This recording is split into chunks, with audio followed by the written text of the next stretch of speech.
Greetings! So this time we're going to be covering the command console. And what's the command console? Glad you asked. Well, it's a tool primarily used for game development. At least that's what the Wikipedia says. I'm not sure that's necessarily the case because it's used very commonly by server admins as well. If you're running a server, you will probably be quite familiar with the command console. And if you're not, you should be, because it's going to make your life a lot easier. If you're playing single player, there's actually some commands in there that you should be aware of as well, because they can make your life a little bit easier. So I'm going to go through some of them, and you can see I have it up here on my screen as well, because some of them are easier to show by showing in the game. So first off, let's go down. So how do you get into the command console?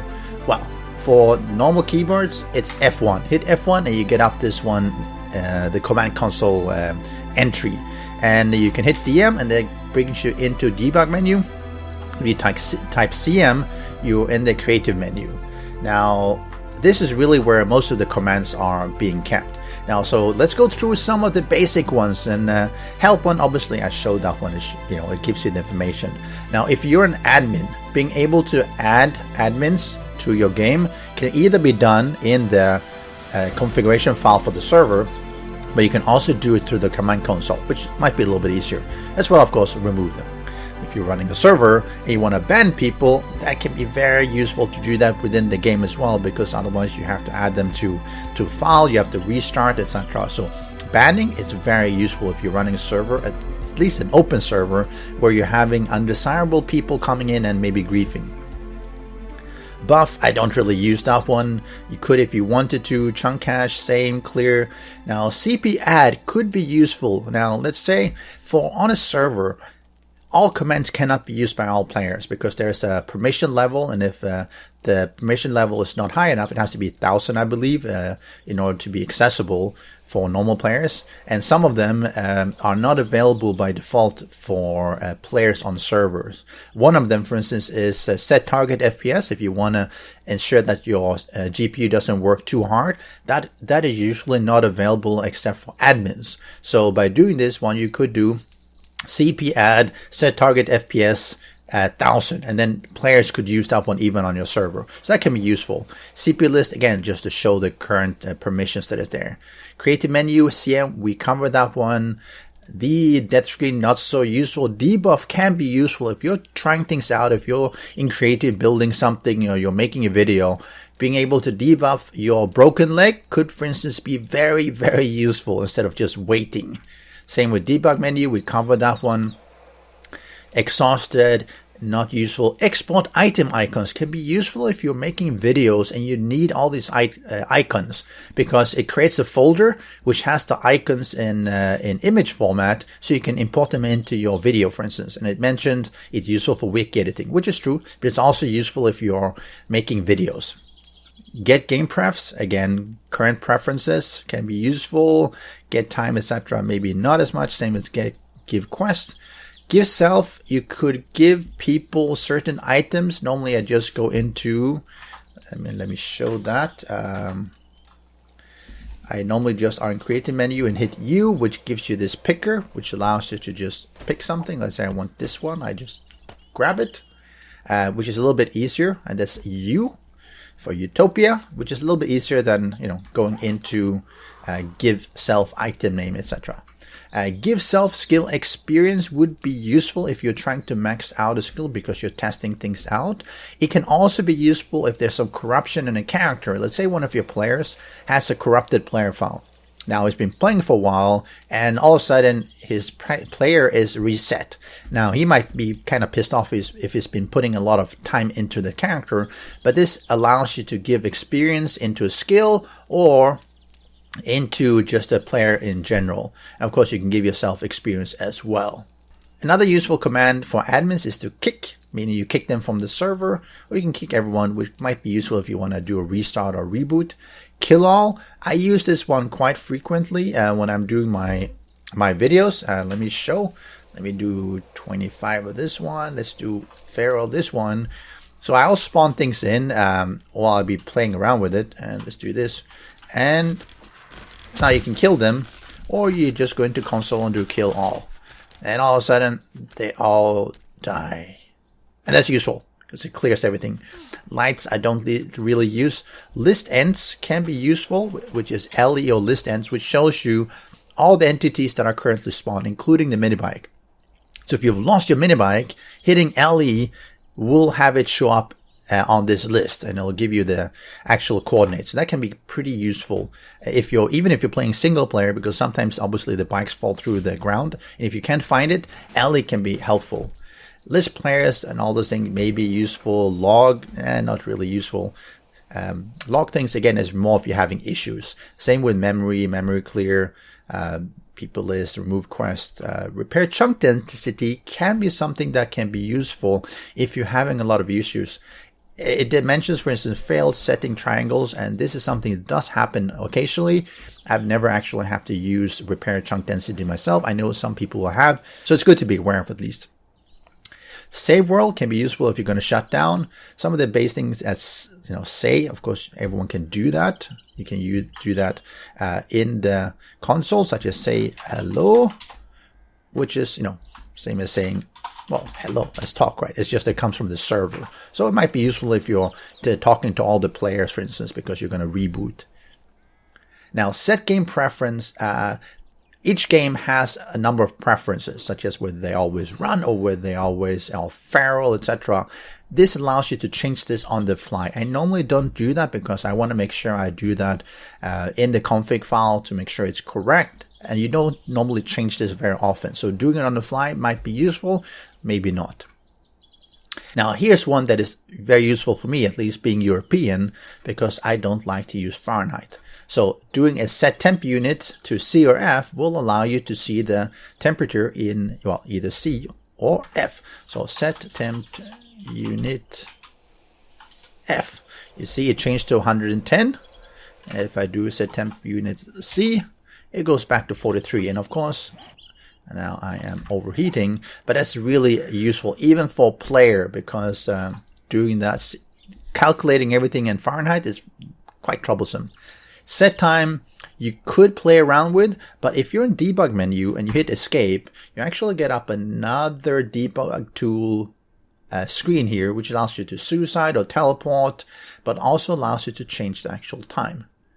All right, so now it's almost morning, and that's a lot easier than going in the console commands. Also, of course, it allows you to do God mode, no collision, invisible, etc., etc. But normally the one I use is God mode, maybe fly mode, and the time.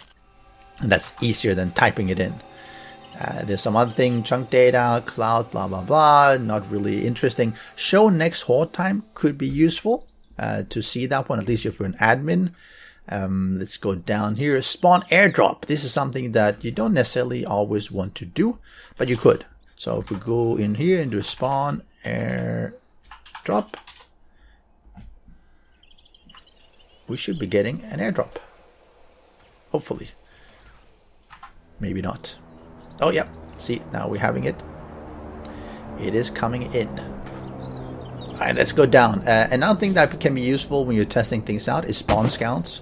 And this will spawn one screamer, which will start moving towards you. And I use this one for a lot of my videos when I need to have a screamer arrive. So we do a spawn scouts and see they'll arrive. It's also useful if you're testing out your bases and you want to have a screamer come, because something you'll notice if you've been doing that a lot is if I spawn in a screamer like this, he will scream or she will scream.